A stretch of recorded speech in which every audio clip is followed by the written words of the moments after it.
The following video with that features an interview of perhaps one of the worst men in history, Netanyahu, being interviewed regarding letting journalists into Gaza, is a case study in how a very good actor, a liar, a deceiver, can be the front and to be taken seriously despite there being a very clear elephant in a room. It's not in his best interest to tell the truth. Again, if he's implicated in war crimes and mass slaughter, as hundreds of journalists, human rights organizations have very much conclusively pointed out is happening, it's not in his interest to tell the truth. But anyways, let's go through the interview and then we will pick out the main lies, the deceptive points that are put forward. Why don't you allow international journalists into Gaza? I think we do, but we could do more, and we probably But should. not without being with the IDF. Yeah, well, that's not an uncommon practice, but I can tell you one thing. First of all, we don't want any journalists killed, and some have been tragically killed because there's crossfire. Could you say definitively that you will allow the international press in without the IDF? I didn't say without the IDF, but we can have more numbers than you can see. I mean, it's so small. You can't really, it's not like I've been there with the IDF. No. It is small, but it is the more important thing is to allow the press in independently. And if you really want to change the perception of Gaza, then it is not. There's a ceasefire now. Yeah, but it's still a war zone. We just had firing. It's hard for me not to think that you have something that you want to hide when you won't let the press in. No, it's not, but it's dangerous. We just had this now, today. We had rocket fire. A few days ago, we had sniper fire. That's yesterday, actually. I wouldn't be so cavalier about it. And the last thing I want to see is any of you or anyone else. There have been a huge number of journalists killed in Gaza. So I don't think it's very easy for you to say that you are not concerned about people's lives. Well, of course I am, because we didn't target them. Zani, we didn't target them. We don't kill journalists. And we don't jail them either, and we certainly don't execute them, as Hamas is doing, and some of the regimes that are criticizing us are doing. But I think that you're not going to hide anything. In fact, I hope you discover the truth. Go and see the number of trucks that are held up by Hamas. Prime Minister, the minute you let journalists in independently, I will go back to Gaza. I've been with the IDF. I don't want to do that again. I will go independently the minute you let people in. Isn't it important, though, for your Arab partners as well? In order to say yes, it's important in public conversations. In private conversations, you want the truth. I mean, beyond the regular things. Many of them don't give a hoot. They don't care about annexation. They don't care about the Palestinian issue. They care about its effect on the street. They themselves say, we understand that there's so much chicanery there and so much corruption there, and that they say, we need something in order to continue the Abraham Accords, which I made with President Trump and the leaders of 4 Arab countries. And we got 4 peace treaties.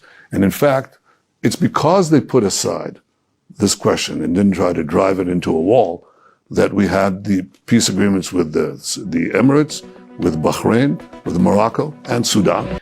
So apparently this guy, the leader of a genocidal state, based on being an ethno-state, is concerned about the safety and security of journalists. And yet there's been proof that journalists have been literally targeted. They've been wearing vests saying press, and they've been targeted.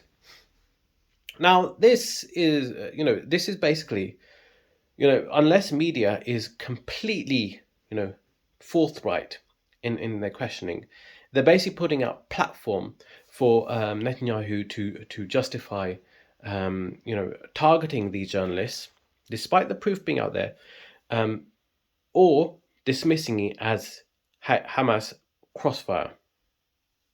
Now, obviously, this is all lies, but the fact of the matter is that the human mind, especially the prefrontal cortex, can only focus and be attentive of just a few things at a time.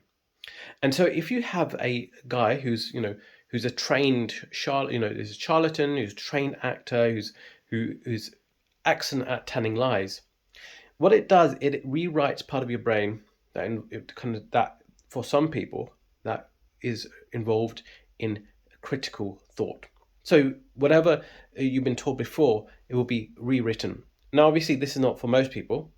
No, not for everyone, but there is a significant proportion of the population that will take his word seriously. Because, of course, there are many things going for the state of Israel, including its past. In fact, the fact that to constantly reinforce that it's a liberal democracy when it's not really a liberal democracy, it's an ethno-state, it's an ethnocracy, which is built on supporting one ethnic group over other groups, which is decisively the opposite of a liberal democracy.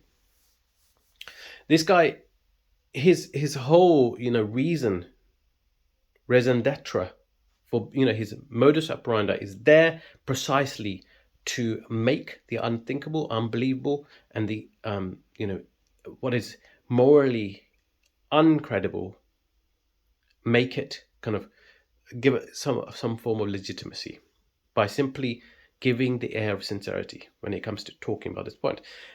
Another big lie is, how he's mentioning how these other Arab countries are, what they're mentioning, what they're stating behind closed doors, because of course they are, putting on a face of solidarity to the Gazan people behind closed doors. Now, again, we are taking his word for everything, and what the media should be doing, a legitimate, a forthright, and adversarial to power media should be questioning and should be seeking proof constantly, rather than just giving a platform to a liar, a deceiver, and a completely immoral, demonic man.